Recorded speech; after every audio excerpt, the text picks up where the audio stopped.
Hello everyone, এখন আমি মাধ্যমিক পরীক্ষার ইংলিশ সাজেশন দিচ্ছি এবং তার সঙ্গে অ্যান্সার করে দিচ্ছি।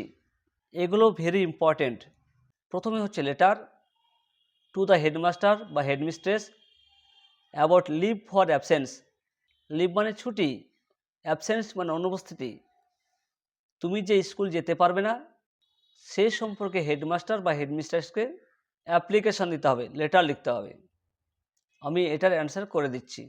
Write an application to your principal or headmaster for leave to attend your sister's wedding. Wedding মানে বিবাহ। Giving reasons কারণ দেখাতে হবে। Why your absence is required কেন তোমার উপস্থিতি প্রয়োজন। এটা এইচএস পরীক্ষায় 1981 সালে এসেছিল। তোমাদের জন্মের অনেক আগে। হয়তো তোমার বাবাই জন্ম হয়নি, হয়তো তোমার মা বাবা দুজনেই জন্ম হয়নি। অ্যান্সার হচ্ছে to the headmaster, Mitra institute, main. এখানে তোমাদের স্কুলের নাম লিখতে পারো, তারপরে ক্যালকাটা, যার যেখানে স্কুল সেই জায়গার নাম লিখতে হবে। Sir, I beg most respectfully two state that. Beg two state that মানে বিনীত নিবেদন, এই যে আমি সম্মান সহিত নিবেদন করছি যে my sister's marriage ceremony. Ceremony মানে উৎসব, আমার বোনের বিবাহ উৎসব কামস অফ মানে হবে, ঘটবে, অন স্যাটারডে নেক্সট শনিবারে। I shall have to go আমাকে যেতে হবে, টু মাই নেটিভ ভিলেজ আমার গ্রামে। নেটিভ মানে নিজের, যেমন নেটিভ কান্ট্রি মানে স্বদেশ, নিজের দেশ। বীরনগর, বীরনগর হচ্ছে সেই গ্রামের নাম, নিজের গ্রামে। অ্যাটলিস্ট অন্তত 2 days বিফোর দ্য সেরেমনি, অন্তত উৎসবের দুদিন আগে। As such I shall not be able আমি সক্ষম হব না মানে পারবো না। টু অ্যাটেন্ড উপস্থিত থাকতে, স্কুলে।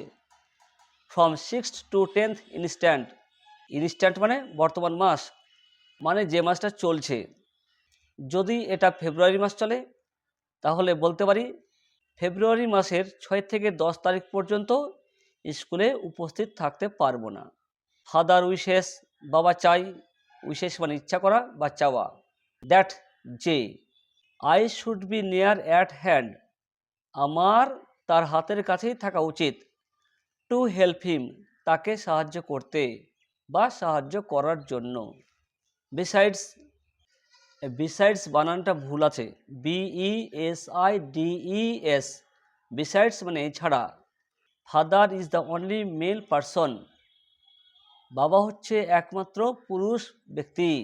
ইন আওয়ার ফ্যামিলি আমাদের পরিবারে।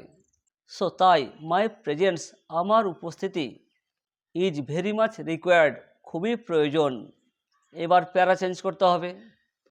I would therefore request you, therefore মানে তাই আমি আপনাকে রিকোয়েস্ট করছি to kindly grant me leave আমার ছুটি মঞ্জুর করতে। গ্র্যান্ট মানে মঞ্জুর করা, কাইন্ডলি দয়া করে মঞ্জুর করতে। লিভ ছুটি, কার ছুটি? অনুপস্থিতির ছুটি, অনুপস্থিতির র থাকলে অফ বসে, of absence. For those days only শুধুমাত্র ওই সব দিনের জন্য, মানে 6 থেকে 10 তারিখ মানে 4 দিন। এবার লেখা আছে 23 মহাত্মা গান্ধী রোড, ক্যালকাটা 700019, মে 4, 1995। আচ্ছা, এখানে যে সালগুলো আছে 95 এটা লিখবে না, বর্তমান সময়টা দেবে। যেদিন লিখবে সেই দিনের তারিখ এখানে। আর এখানে ইউর মোস্ট ওবিডিয়েন্ট পিপুল মানে কিন্তু ছাত্র, এখানে নিজের নাম লিখবে। আর এখানে ক্লাস, সেকশন, রোল নাম্বার এগুলো লিখতে হবে। এটা খুব স্ট্যান্ডার্ড ভাষায় লেখা আছে, খুব ভালো ভাষায় লেখা আছে। যদি তোমরা লিখতে পারো অবশ্যই ভালো নাম্বার পাবে। এবার প্যারাগ্রাফ এবং লেটারের সাজেশন দিচ্ছি। Paragraph number 1, journey by boat. Number 2, a book fair. Number 3, my hobby মানে শখ। Number 4, games and sports. Number 5, journey by train. Number 6, visit to an interesting place. Number 7, the school magazine. Number 8, the school library. 9, festival. 10, prize giving ceremony বা annual ফাংশনও থাকতে পারে। যাই থাক, একই answer হবে। 11, ইন্ডিপেন্ডেন্স ডে ইন স্কুল। এগুলো অবশ্যই ভালোভাবে করবে। এবার লেটার। টু দ্য হেডমাস্টার বা হেডমিস্ট্রেস। কী সম্পর্কে লিখতে হবে? অ্যাবাউট লিভ, ছুটির সম্পর্কে। অফ অ্যাবসেন্স, যেটা এক্ষুনি অ্যান্সার করা হলো। Number 2, to the chairman, BDO বা জিপি মানে গ্রাম পঞ্চায়েতের প্রধানকে লিখতে হবে। About the irregular clearance of garbage, অনিয়মিত আবর্জনা পরিষ্কার করা। Number 3, to the chairman, about the spread of dengue. এগুলো তোমরা অবশ্যই করবে। আজ আর নয়, এখানে শেষ করছি। Have a nice day.